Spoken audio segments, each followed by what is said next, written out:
Hey everybody, this is Perch. I kind of threatened I was going to do this video, so here I am doing this video. But I want to talk about leadership, and in particular, why comics struggle with leadership. And this is consistent. And by the way, this is not a new problem. This is a problem that's actually existed for a while, and I'm going to point out kind of how writers have handled Storm in the past to make kind of the case. And then, we'll get into some of the more recent stuff. But my premise here, or the kind of the talking point, or the conversation is that comics don't know, comic writers, by and large, struggle with how to handle leaders in comics. They almost invariably overcorrect in the comic itself. They start to, they go overboard in making the leader some kind of, I don't know, 1950s drill sergeant instead of, the kind of, there's many different types of leaders. If any of you, have worked in a company, you studied politics. I mean, politics is a good way to actually look at this because there's been a number of different presidential personality types and leadership types, and they're not all the same. The difference between a Bill Clinton and a George Bush or a Biden and a Trump, no matter who you like, the leadership style of Joe Biden versus Donald Trump is very different. Okay, not even commentating on the two men. They're very different people. And so why is it in comics when you have a leader, by and large, a lot of the leaders behave and are written exactly the same way? I've mentioned in the past Sam Wilson, but before I get to there, Storm. One of my favorite comics is the comic where Storm became the leader of the X-Men, defeating Cyclops in a kind of a danger room battle. And it was a battle where Storm was depowered. There was no chance that, she would win. But Cyclops was heavily distracted with what was going on with Madeline at the time and everything else, and he needed to be home. And it was kind of a passing of the torch, a moment where Cyclops had to accept his own, not shortcomings, but the fact that his head wasn't it, he was needed elsewhere. And it was a huge character growth for him. And many people point out that this was a great comic for Storm. It was a good Storm comic, but I would say it was even better comic for Cyclops because it really kind of sold home to Scott Summers parts of his growth and what he needed to do to achieve and be all that he could be. It was great character work for Scott. When Storm assumed leadership, she was still Storm. Her personality didn't change. She kind of led the X-Men as she had been, basically everything was very much in alignment with her character and how it was all going. It was not this weird left turn. She didn't suddenly become somebody else. But that's not the case when this happens with many others. So, the one I use a lot is frankly, Sam Wilson, when he went from being Captain America or the Falcon to Cap.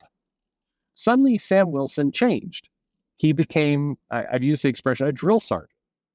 Suddenly, Sam Wilson was, out there kind of barking orders. He didn't sound like Sam Wilson anymore. He sounded like just a radically different character. And frankly, a far less enjoyable character. One of the great things about Falcon is that he had his own personality. He was very different from Captain America. He did things differently. He looked at things differently. And in the entire kind of lead up of Rick Remender's run, Remender was doing a great job of portraying how Sam Wilson was different. And he did some great writing. But then in fairness, Remender then started writing Captain America, Sam Wilson in Axis.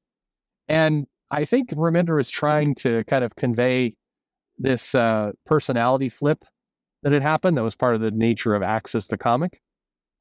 But in doing so, they basically established Sam Wilson as a fairly unlikable prick. And it was just, as a character, he was not nearly, he lost everything that was cool about him. He lost a lot of, the kind of the personality of Sam.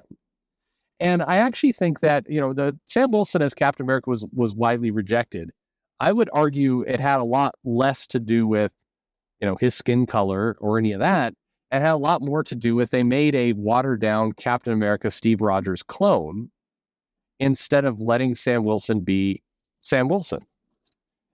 And that's what ultimately made it fail.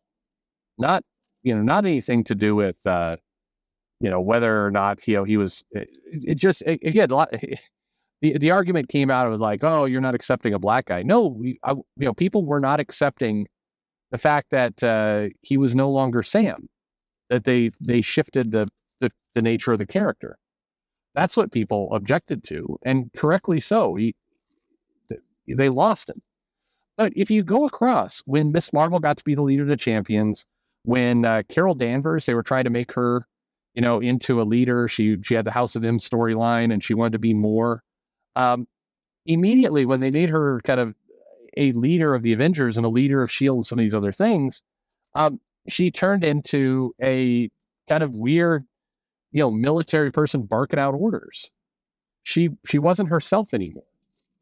And the conclusion, the only conclusion I can draw from a lot of this is Marvel simply does not know how to write leaders. Whenever you get somebody who assumes that position in comics, they turn and they change. Their personality becomes very one-dimensional, very one-note. And you've seen them do it in more recent years to Cyclops. You've seen them do it to all kinds of Black Panther over in the Avengers.